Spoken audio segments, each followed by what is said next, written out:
I've enjoyed your books very much. I appreciate you saying that. Sheridan blew out an audible sigh of relief. I'd hoped you'd like them, but I know not everyone agrees with the issues they address. I found them well-written, engrossing, and thoroughly researched.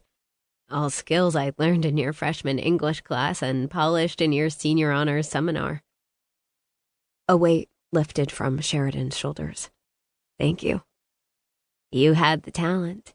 It was my pleasure to help you acquire the tools to use that ability to its best advantage. Lucille's expression grew serious.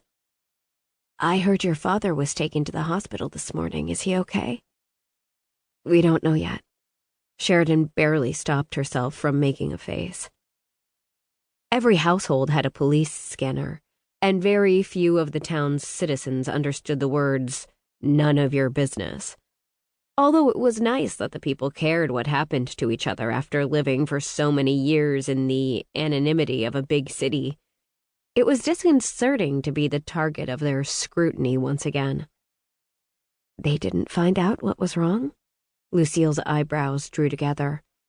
The ER doctor wanted to run more tests, but Errol insisted on getting a second opinion from his own physician first. Tests? Lucille tilted her head. I heard he'd fallen down the porch steps. That's right. He broke his wrist and ankle. Sheridan leaned against the freezer. Clearly, this would take a while. But what they're really worried about is why he lost consciousness. Naturally. Lucille nodded. It was a good thing you were able to get here so fast. If I remember correctly, you live in St. Louis? That's right. When Sheridan didn't elaborate, Lucille prodded. Did your aunt call you? No. Sheridan hid a frown. The hospital contacted me. While Lucille might be one of the few folks in Sutton Falls who she liked, the teacher wasn't above turning her chance encounter with Sheridan into grist for the rumor mill. It was a blessing that they were able to reach you. Lucille continued her fact-finding mission. Were you at home? No. On a book tour? Sheridan had hoped her short answers would discourage her former teacher, but clearly her plan wasn't working. Maybe it was better to tell someone the real story before the gossipers put their own spin on the incident. Actually, I was helping build a Habitat for Humanity house. She gestured to her frizzy ponytail, torn jeans, and baggy sweatshirt. Which is why I look like this. Not too different than how you dressed in high school. Lucille winked. Right? I suppose. Sheridan's cheeks warmed. Her appearance as a teenager had been her way of rebelling against her late mother.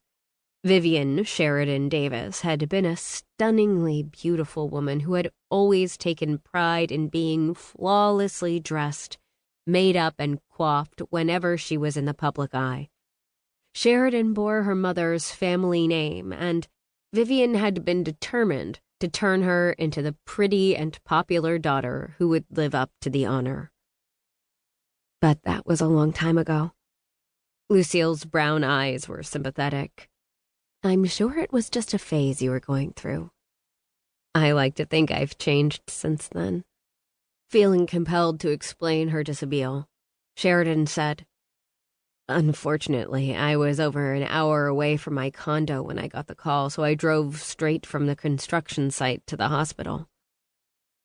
Now that she had an image as an up-and-coming author to maintain, she never even went to Walgreens without doing her hair and makeup. You poor thing. Lucille moved closer and patted Sheridan's arm. You must have been so frightened. I'll bet all you could think of was getting to your dad. And now you're stuck without any of your things. Uh-huh. Sheridan swallowed hard, remembering her panic when she'd realized that she might not reach the hospital in time. Luckily, since I'd only been working a little while, I wasn't too dirty, and my assistant was part of my construction team, so I was able to give her my keys and ask her to pack a bag and overnight it to me.